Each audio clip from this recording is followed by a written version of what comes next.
अपने विवाह पंचमी वाले वीडियो में मैंने आपको बताया था कि भगवान राम की बारात विवाह से कितने दिन पूर्व जनकपुर पहुंच गई थी, और इस वीडियो में मैं बताऊंगा कि भगवान राम की बारात राम के विवाह के उपरांत कितने दिनों तक मिथिला में ठहरी रही, रुकी रही। तुलसीदास जी ने इस विषय पर चर्चा करते हुए सिर्फ इतना लिखा है कि बहुत दिवस बीते यही भांति, जनु स्नेह रजु बंधे बराती। इस तरह बहुत दिन बीत गए, यानी कि विवाह के उपरांत बहुत दिन बीत गए। और बारात आने के संबंध में तुलसीदास जी ने क्या लिखा था कि प्रथम बारात लगन ते आई, ताते पुर प्रमोद अधिकाई। लगन से पहले ही बारात आ गई थी।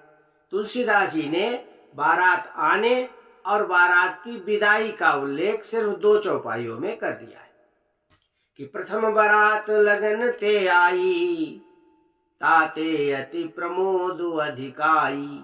इस विषय पर थोड़ा अन्य रामायणों का अध्ययन करते हैं तो हमें ये पता लगता है कि विवाह के उपरांत, यानी राम की विवाह की तिथि के उपरांत काफी दिनों तक बारात जनकपुर में ठहरी रही। एक दिन कौशिक जी ने सतानंद जी को बुलाया और सतानंद जी से कहा, कौशिक सतानंद तब जाई, कहा विदेह नृपहि समुझाई। क्या कहा? अवधनाथ चाहत चलन, भीतर करहु जनाओ। भीतर बता दो, यानी राजा जनक को ये बता दो कि अवधनाथ यानी दशरथ जी अब चलना चाहते हैं, अब आपसे विदा चाहते हैं। ये नहीं है कि उसी दिन कहा था विश्वामित्र जी ने। जिस दिन राम का विवाह हुआ उसके अगले दिन से ही दशरथ जी जनक जी से रोज कहते थे कि आज विदा कर दो, आज तो विदा कर दो। लेकिन जनक जी स्नेहवश उन्हें रोक लेते थे। जनक जी यही कहते थे कि अभी और रुक जाओ, अभी और रुक जाओ। तो इस तरह कहते कहते कहते कहते बहुत दिन बीत गए। एक दिन राजा जनक से सतानंद जी ने कहा कि देखो अब बहुत दिन बीत गए, इसलिए आज तो भाई अब बारात को विदा ही कर दो। तब जनक जी ने बारात के विदा की तैयारी की। और तैयारी क्या की? बारात अवध से जनकपुर आते समय जहां जहां रुकी थी, यानी कि अवध से जनकपुर पहुंचने में बारात को 4 दिन का समय लगा था, और उन 4 दिनों में बारात जहां जहां रुकी थी, रात्रि विश्राम जहां जहां किया था, वहां वहां जनक जी ने वापसी में भी बारात के ठहरने की, बारात के खाने पीने की सारी व्यवस्था कर दी कि जो बारात वापस जा रही है तो बारातियों को किसी तरह का कष्ट नहीं होना चाहिए। रास्ते में सुरक्षा की पूरी व्यवस्था कर दी, खाने पीने ठहरने की पूरी व्यवस्था कर दी, रात्रि विश्राम की पूरी व्यवस्था कर दी। तुलसीदास जी इन्हीं इस व्यवस्था के लिए लिखते हैं कि जहां जहां आवत बसे बराती, तहां तहां सिद्ध चला बहु भांति। विविध भांति मेवा पकवाना, भोजन साजुन जाई बखाना। भरी भरी बसाय पार कहारा, पठई जनक अनेक सुसारा। जनक जी ने मेवा मिष्ठान सारी भिजवा दी और कुशल सुवार यानी कि खाना बनाने वाले व्यक्ति भिजवा दिए, भेज दिए कि जहां जैसे बारात पहुंचे रात्रि विश्राम के लिए उनके भोजन की पूरी व्यवस्था होनी चाहिए।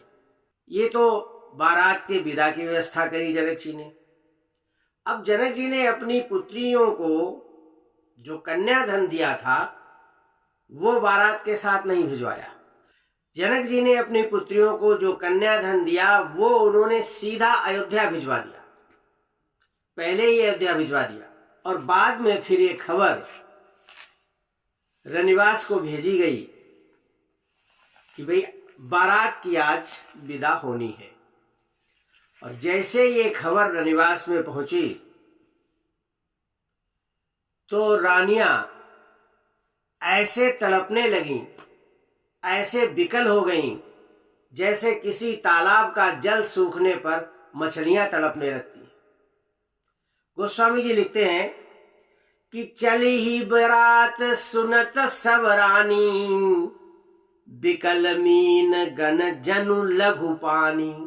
जैसे किसी तालाब का जल सूख जाए, जल सूखने पर मछलियां तड़पती हैं, उसी तरह समस्त रानियां तड़पने लगीं, सब रानियां तड़पने लगीं, सब रानियां दुखी हो गईं। अब यहां तुलसीदास जी ने सब रानी शब्द लिखा है। सब रानी क्यों लिखा है? तो जनक जी की एक रानी का नाम सुना है सुनैना, और कुशध्वज की एक रानी थी जिनका नाम था सुमति। कुशध्वज और क्षीरध्वज की पुत्रियों की ही शादियां हुई थी, विवाह हुआ था। कुशध्वज की 2 पुत्रियां थीं, मांडवी और श्रुतकीर्ति, और क्षीरध्वज की 2 पुत्रियां थीं, सीता और उर्मिला। तो सब रानियां क्यों लिखा तुलसीदास जी ने? 2 रानियों को ही लिख देते कि चली ही बारात सुनत 2 रानी। नहीं, तुलसीदास जी ने लिखा सब रानी। विचारणीय प्रश्न है कि तुलसीदास जी ने सब रानी क्यों लिख दिया। वास्तव में जनक जी 2 भाई नहीं थे, बल्कि 10 भाई थे। जनक जी के पिता हृष्यरोमा की 3 विवाह हुए थे। हृष्यरोमा की 3 रानियां थीं, शुभा, सदा और सर्वदा। शुभा के 2 पुत्र हुए, क्षीरध्वज और कुशध्वज। सदा के 4 पुत्र हुए, शत्रुजित, यशशाली, अरिमर्दन और रिपुतापन। और सर्वदा के भी 4 पुत्र हुए, महिमंगल, बलाकर, तेजस्य और महावीर। यानी कि जब राम सीता का, लक्ष्मण उर्मिला का और कुशध्वज की 2 अन्य पुत्रियों का विवाह हुआ, उस समय विवाह के समारोह में राजा जनक के सभी भाई आए थे। 10 के 10 भाई वहां मौजूद थे, और उन 10 भाइयों की पत्नियां यानी रानियां भी मौजूद थीं। अब जरूरी तो नहीं था कि एक राजा की एक ही रानी हो, क्योंकि अकेले जनक की ही 4 रानियां थी। लिखा है चतुश्रीभिस्तु भार्याभिः यज्ञार्थ दीक्षितो अभवत्। जनक की 4 भार्याएं यानी कि 4 रानियां भी इस धनुष यज्ञ के लिए दीक्षित हुई। तो जनक जी की 4 रानियां थी, तो अन्य राजाओं की, अन्य भाइयों की भी रानियां होंगी। इसीलिए तुलसीदास जी ने लिखा है कि चली ही बारात सुनत सब रानी। सब रानी विकल हो गई। तुलसीदास जी ने ये सब रानी शब्द जो है एक जगह और लिखा है, सुनिए। सुनि शिशुरुदन परम प्रिय बानी, संभ्रम चली आई सब रानी। जैसे ही भगवान राम का प्राकट्य हुआ और कौशल्या जी की बात मानकर जैसे ही राम ने रुदन ठाना, रोना प्रारंभ किया, उसी समय सब रानियां दौड़कर आ गई। अब यहां पर भी दशरथ जी की तो 3 ही रानियां हैं, कौशल्या जी वही मौजूद थी सूतिका गृह में। तो तुलसीदास जी को लिखना चाहिए था सुनि शिशु रुदन परम प्रिय बानी, संभ्रम चली आई दुई रानी। लेकिन यह दुई नहीं, सब रानी लिखा है। वहां भी कुछ विशेष बात है, लेकिन वो चर्चा का विषय इस समय नहीं है, बाद में उस पर चर्चा करेंगे। तो बारात की विदा का समय आया और राजा जनक ने विदा की समस्त तैयारियां कर दी।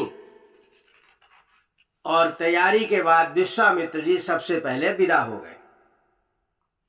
सर्वप्रथम विश्वामित्र जी विदा हुए।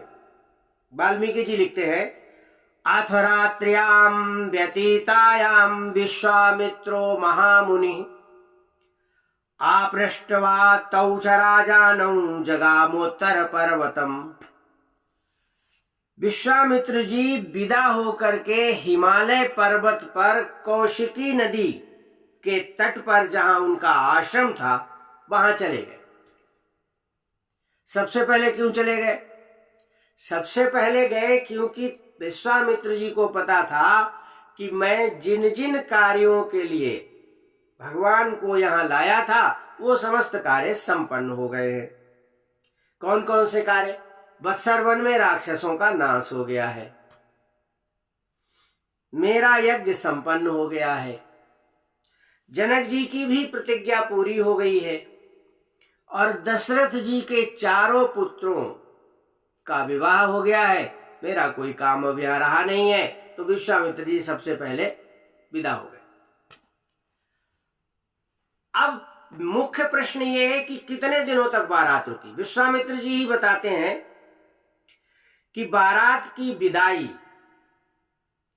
पौष माह के शुक्ल पक्ष की 10वीं तिथि को हुई थी और राम का विवाह मार्गशीर्ष मास के शुक्ल पक्ष की 5वीं तिथि को हुआ था। अब इस तरह अगर हिसाब लगाया जाए तो राम के विवाह की तिथि के उपरांत 1 महीने 5 दिन तक बारात मिथिला में रुकी। 1 महीने 5 दिन तक। और आनंद रामायण के लेखक, आनंद रामायण के रचयिता इस 1 महीने 5 दिन की तिथि को, 1 महीने 5 दिन के समय को केवल 1 महीने का समय बता रहे हैं। लिखते हैं, ततो राजा मासमेकं निनाय नृपवाक्यतः। तब राजा 1 मास तक वहां रहे। ततः सैन्येन स्वपुरीं गंतुम पुरिया वहिर्ययौ। जनक जी के आग्रह से राजा दशरथ 1 महीने तक जनकपुरी में रहे और फिर 1 महीने के बाद अपने नगर की ओर प्रस्थान किया।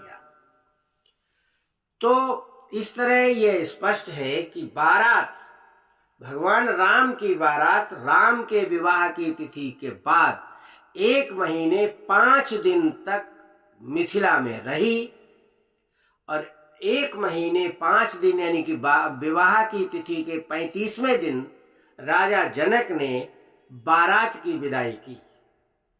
बारात की विदाई की, अपने दामाद की विदाई अभी नहीं की।